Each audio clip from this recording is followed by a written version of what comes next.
ओम नमः शिवाय। मित्रों, मैं आचार्य चंद्र प्रकाश परम कल्याण साधन यूट्यूब चैनल में आप सबका हार्दिक स्वागत करता हूं। आज की इस वीडियो में आपको बताऊंगा कि संकल्प क्या होता है, संकल्प का क्या महत्व है, संकल्प कैसे लिया जाता है, संकल्प से हमें किन किन शक्तियों की, सिद्धियों की प्राप्ति हो सकती है और संकल्प लेते समय सावधानी क्या बरतें। इन सभी बिंदुओं पर मैं आज चर्चा करूंगा। ये वीडियो आपके लिए जीवन भर काम आने वाला वीडियो है और अगर आपने बताए गए तरीके से संकल्प का प्रयोग करना सीख लिया तो आप जो भी चाहोगे वो आपको मिलेगा। संकल्प कोई छोटी शक्ति नहीं होती। इस वीडियो के माध्यम से आपको पता लगेगा कि संकल्प क्या चीज है और अध्यात्म में अथवा भौतिक जगत में इसका महत्व क्या है। तो चलिए बात करते हैं। इससे पहले मैं चर्चा शुरू करूं, चर्चा करने से पहले मेरा आपसे निवेदन ये है कि अगर चैनल पर पहली बार आए हैं तो चैनल को सब्सक्राइब आप जरूर कर लें, बेल आइकन को प्रेस कर दें ताकि आने वाली हर वीडियो का नोटिफिकेशन आपको मिल जाए। मित्रों, एक और आपसे रिक्वेस्ट करना चाहूंगा कि वीडियो को अधिक से अधिक लाइक जरूर किया करें। आपकी एक लाइक से हमारा बहुत मोटिवेशन होता है और हमें अंदर से ये प्रेरणा मिलती है कि हम और अधिक अच्छी वीडियो आपके लिए ला सकें। आपके लिए हो सकता है ये महत्वहीन हो, लेकिन हमारे लिए बड़ा ही महत्वपूर्ण है। तो चलिए बगैर वक्त गंवाए चर्चा शुरू कर लेते हैं। आप इस वीडियो में अंत तक रहना, क्योंकि हो सकता है ये वीडियो कुछ लंबा हो जाए, लेकिन कोई पहलू न छूटे, हमारा इस पर ये प्रयास रहेगा। तो चलिए मित्रों बात करते हैं। देखिए, संकल्प की शक्ति से इस ब्रह्मांड की रचना हुई। कितना महत्वपूर्ण है पहले ये समझ लीजिए। जब वह ब्रह्म अकेला था और उसने संकल्प किया कि मैं एक हूं, बहुत हो जाऊं, बस इसी से सारी सृष्टि की रचना हो गई। आप समझ सकते हैं कि संकल्प में कितनी बड़ी ताकत होती है। हम भी तो उसी परमात्मा के अंश हैं जिसने ये रचना की है। तो हमारे संकल्प में उतनी ताकत क्यों नहीं हमको पता चलती? क्यों हमारे संकल्प सफल नहीं होते? इसे वीडियो में आगे बताऊंगा। तो मैं आपको बता दूं कि संकल्प में ऐसी शक्ति है, इतनी शक्ति है कि आप जो भी चाहें संकल्प के बल पर प्राप्त कर सकते हैं। आपने सुना होगा, किताबों में पढ़ा होगा कि कभी भी कोई ऋषि मुनि जब किसी को श्राप देते थे तो अपने कमंडल से जल लिया, अपनी हथेली पे डाला और संकल्प किया कि मैं फला फला ऋषि, अपना पूरा परिचय देते हुए क्या श्राप देना है उस श्राप का उच्चारण किया कि ये राक्षस हो जाए, और वो जल उसके ऊपर छिड़क दिया तो वो तुरंत राक्षस हो जाता। तो किसकी बदौलत हुआ? संकल्प की बदौलत हुआ।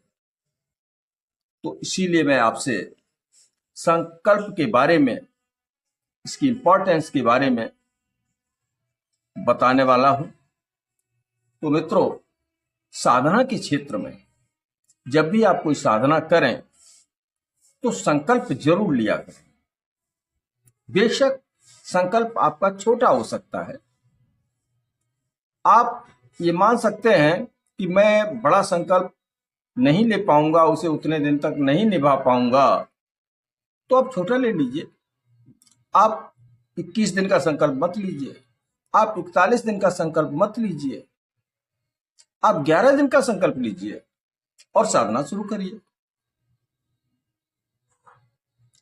11 दिन का जब आपका पूरा हो जाए संकल्प, तो अगले फिर 11 दिन का ले लीजिए।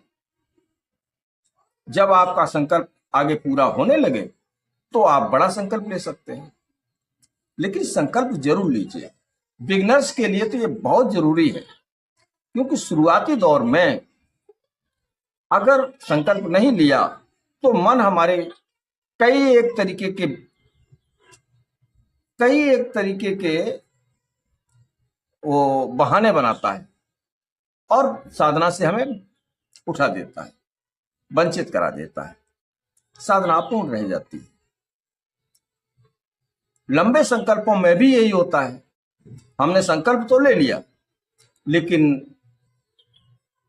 हमारे बीच में इच्छा हुई कि हमें फलां जगह घूमने जाना है, तो हमने वो साधना को छोड़ा, उस संकल्प को तोड़ा और हम चले गए।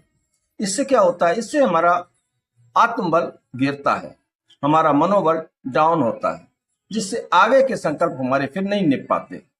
एक बार संकल्प तोड़ने पर बार बार संकल्प टूटते हैं।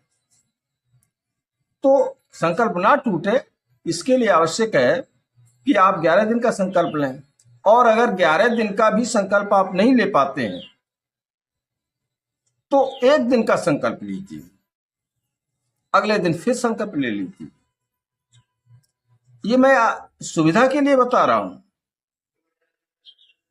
संकल्प रोज तो नहीं लिए जाते, लेकिन यदि आपके आत्मबल और मनोबल कम है, आप शुरुआत से साधना करना शुरू किया है, अभी शुरू किया है, तो आप संकल्प रोज भी ले सकते हैं। संकल्प में बहुत बल होता है। संकल्प से जो ऊर्जा, जो आप मंत्र जाप करते हैं, जो ऊर्जा पैदा होती है, वो ऊर्जा उस कार्य में लगना शुरू हो जाती है जिसके लिए आपने संकल्प लिया। वरना ये ऊर्जा बिखरती रहती है या फिर आपके अंदर रिजर्व में जमा होती रहती है, और उस ऊर्जा को नकारात्मक शक्तियां ले जाती हैं, हमसे छीन ले जाती हैं। हम जान नहीं पाते और हम शक्तिहीन हो जाते हैं, क्योंकि नकारात्मक शक्तियां, जब हम साधना करते हैं तो आसपास में अगर कहीं कोई नकारात्मक शक्ति है, या मान लीजिए हमारे पितर ही प्रेत योनि में हैं, तो वो तो घर में ही होंगे, और जब वो घर में होंगे तो वो इस शक्ति को चुरा लेंगे, क्योंकि उनका ये भोजन है, इनसे उन्हें ताकत मिलेगी और वो परमात्मा के दरबार में जाकर कह सकेंगे, हमारे पास इतनी ऊर्जा है तो हमें प्रेत योनि से मुक्त करिए प्रभु। तो आपकी तो ऊर्जा चली गई, और जब ऊर्जा चली गई तो आपको अनुभव नहीं होंगे। आपका मंत्र, आपको ऐसा लगेगा कि काम ही नहीं कर रहा है, बहुत समय हो गया है काम नहीं कर रहा है, जाप करते हुए बहुत समय हो गया लेकिन काम नहीं कर रहा। उसका कारण होता है कि आपकी ऊर्जा को चुरा लिया गया, आपकी ऊर्जा को किसी ने अपने अधीन कर लिया। तो संकल्प आप जरूर लीजिए। अब ये संकल्प आप सिर्फ साधना के क्षेत्र में ही नहीं, आप किसी भी क्षेत्र में आप इसको ले सकते हैं और फायदा उठा सकते हैं। संकल्प लेकर के अगर आप कोई काम करेंगे तो मन ये आपको बार बार याद दिलाएगा कि आपने तो संकल्प लिया है, तो इसे तो पूरा करो ही, और आप बरवश उस कार्य को पूरा करते हैं। साधना में संकल्प 2 तरीके से लिया जा सकता है, एक तो अपने लिए या फिर एक दूसरे के लिए। जैसे कोई व्यक्ति बीमार है, हम चाहते हैं कि वो बीमारी से दूर हो जाए। किसी व्यक्ति को शराब पीने की आदत है, हम चाहते हैं उसकी शराब छूट जाए। किसी व्यक्ति को बुढ़ापा आ गया है और बुढ़ापे में उसे विभिन्न प्रकार की परेशानी, कोई इश्यूज आ गए हैं, तो उनके इश्यूज को दूर करने के लिए आप कर सकते हैं संकल्प उनके लिए, और वो ऊर्जा फिर उनके लिए काम करेगी और उनकी वो समस्या दूर हो जाएगी। तो अपने लिए संकल्प लेते हैं, पहले इसको समझ लीजिए, इसको कैसे लेंगे संकल्प। आप अपने दाहिने हाथ में जल ले लीजिए। सबसे पहले तो आपको अपने मंदिर में जाकर के, घर के मंदिर में दीपक जलाना है, घी का, तिल के तेल का, या जैसी आपकी सामर्थ्य हो जला लीजिए, यानी वहां अग्नि की स्थापना करना है। दूसरा काम ये करेंगे, आप आसन लेंगे। बिजली का कुचालक आसन होना चाहिए, उस पर बैठ जाएं। बैठने के बाद में एक जल पात्र लें, उसमें एक छोटी चमची डाल लें और उस चमची से थोड़ा जल आप ले लीजिए अपने दाहिने हाथ की हथेली में। उसमें कुछ चावल डाल सकते हैं, पुष्प डाल सकते हैं, उपलब्ध है तो। अगर नहीं है तो सिर्फ जल से भी काम चलेगा।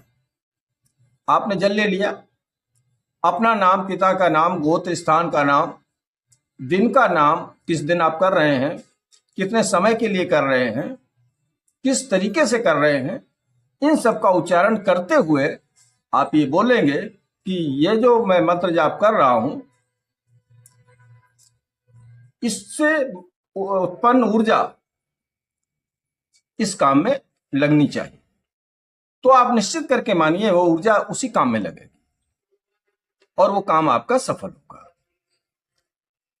ये तो अपने लिए संकल्प हो गया। अब दूसरे के लिए संकल्प लेना है तो कैसे लेंगे? दूसरे के लिए संकल्प आप इस तरीके से ले सकते हैं। तरीका वही है, पहले दीपक जलाइए, आसन बिछाइए, उसमें बैठिए, जल लीजिए और जल अपनी हथेली पे रखिए। ये तो सेम प्रोसीजर है। इसके बाद दूसरे के लिए कर रहे हैं ना, तो फिर कोई ऐसी वस्तु लीजिए जो, जैसे आप 11 दिन की साधना करने जा रहे हैं, दूसरे के लिए करने जा रहे हैं, तो वो 11 दिन तक चीज खराब ना हो। तो इसके लिए आप काजू ले सकते हैं, बादाम ले सकते हैं, या अन्य कोई फल ले सकते हैं जो खराब ना हो।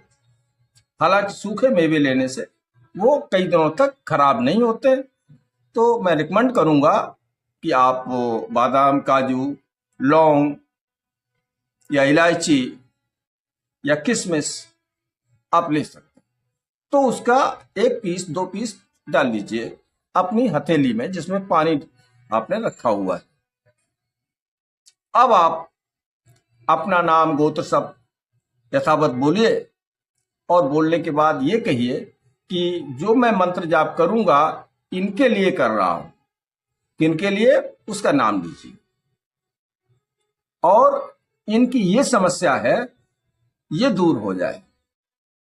तो समस्या आपने बता दी, व्यक्ति का नाम बता दिया कि आप किसके लिए साधना कर रहे हैं, और फिर उस जल को जमीन में छोड़ दीजिए।